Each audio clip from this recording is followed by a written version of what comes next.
अस्सलाम वालेकुम दोस्तों, क्या हाल चाल है। उम्मीद है आप सभी दोस्त खैरियत से होंगे। तो आज हमने एक जगह पर 4 किलो वाट का सोलर सिस्टम इंस्टॉल किया है। इसमें सोलर मैक्स का ओरियन सीरीज़ का 4 किलो वाट का हाइब्रिड इन्वर्टर लगाया और इसके साथ डायनेस कंपनी की 2.5 किलो वाट की बैटरी लगाई है। अच्छा, यहाँ पर BMS की कनेक्टिविटी में काफ़ी प्रॉब्लम पेश आई है हमें, तो मैं आप दोस्तों को इसके बारे में थोड़ी सी मालूमात देता हूँ कि डायनेस बैटरी के साथ आपको वर्ट्रॉनिक इन्वर्टर्स के साथ जो है ना वो कम्युनिकेट करवाने के लिए ये जो इस तरह का इन्वर्टर है IP21 वो केबल नहीं मिलती। ये जितनी भी केबलें इन्होंने दी हैं इसके साथ ये केबल इस इन्वर्टर के साथ वर्क नहीं करती। तो इसके लिए आपको केबल खुद बनानी पड़ेगी, जो कि हमने भी इस वक्त तैयार की है। ठीक है, अभी कनेक्शन के बारे में देखिए, इसका डिप स्विच आपने जो 2 नंबर है वो ऑन करना है और बैटरी की जो आपने ये है जैक, जो कैन की बजाय आपने 485 जो पोर्ट है वो आपने यूज़ करनी है और पिन नंबर आपने 1 और 2, बैटरी वाली साइड पर 1 और 2 और इन्वर्टर्स की ये जो BMS की पोर्ट है इस तरफ आपने जो वायर लगानी है वो 3 और 5 पिन आपने यूज़ करनी है। तो अब हमने अल्हम्दुलिल्लाह इसको जो है वो BMS का बैटरी के साथ ऑन हो गया है। बैटरी इस वक्त जो है वो इन्वर्टर के साथ BMS के थ्रू कम्युनिकेट कर रही है। अच्छा, मैं आपको इसका प्रोटोकॉल बताऊं कि प्रोटोकॉल कौन सा रखना है। बैटरी की सेटिंग 5 नंबर पर आपने ये देखें, 5 नंबर ये सेटिंग है, ये PYL यानी कि पाइलन टेक आपने प्रोटोकॉल इन्वर्टर की साइड पर आपने करना है।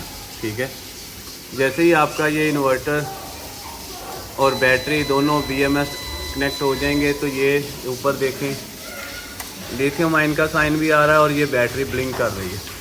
ठीक है, अगर मैं इस जैक को निकालूंगा, देखें अब मैंने ये जैक निकाल दिया है तो इन्वर्टर हमारा जो है वो ये देखें 61 का एरर देगा BMS का, और ये बैटरी जो ब्लिंक कर रही थी ये भी रुक गई है।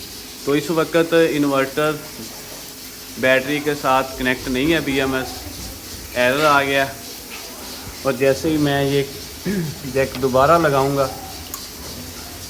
तो अब ये थोड़ी देर तक बाद जो है ना वो दोबारा BMS इसका ऑन हो जाएगा। अब ये रेड लाइट इंडिकेट कर रही है और ये आउटपुट भी थोड़ी देर तक ऑफ कर देगा अगर आपका BMS बैटरी और इन्वर्टर का आपस में कनेक्ट नहीं होगा। तो अब ये थोड़ा टाइम लेगा, तकरीबन 1 मिनट के करीब, तो फिर ये इसका कनेक्ट हो जाएगा। अच्छा, ये 4 किलो वाट का इन्वर्टर है, इसके साथ आप 8 से 10 पैनल लगा सकते हैं।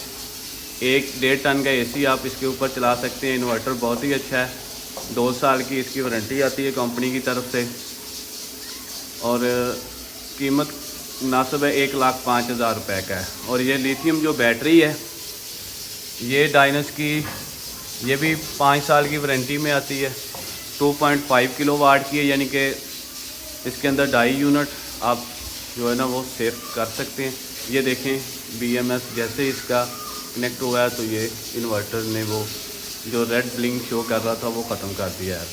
अच्छा, ये बैटरी मिली है 1,20,000 रुपये की। इसके ऊपर लॉन्जी हाइमो 10 के 4 पैनल लगाए गए हैं इस इन्वर्टर के साथ। तो ये तकरीबन ये इसका कंप्लीट DP बॉक्स है। ठीक है, ये कंप्लीट सिस्टम जो है वो 3 लाख रुपए में ये लगा है कस्टमर का, इसके ऊपर 3 लाख रुपया जो लगा है। तो ये कंप्लीट उनका सेटअप जो है वो ऑन हो गया है, चल गया, हमारा काम कंप्लीट हो गया। अगर किसी दोस्त ने इसके कनेक्शन वगैरह के बारे में मालूमात लेनी है तो वो हमसे रब्ता कर सकता है। अगर किसी इलेक्ट्रीशियन या सोलर टेक्नीशियन को किसी वजह से कोई प्रॉब्लम आ रही है इसके BMS की कनेक्टिविटी में, तो वो हमसे रब्ता कर सकता है, क्योंकि हमें भी ये प्रॉब्लम आई थी। तो हमने इसके केबल खुद बनाई है, कनेक्शन वगैरह, और ये प्रॉब्लम सॉल्व कर ली है। अगर किसी दोस्त को कोई मसला पेश आए तो वो हमसे रब्ता कर सकता है। ओके, अल्लाह हाफ़िज़ दोस्तों, मिलते हैं किसी और वीडियो और सेटअप के साथ।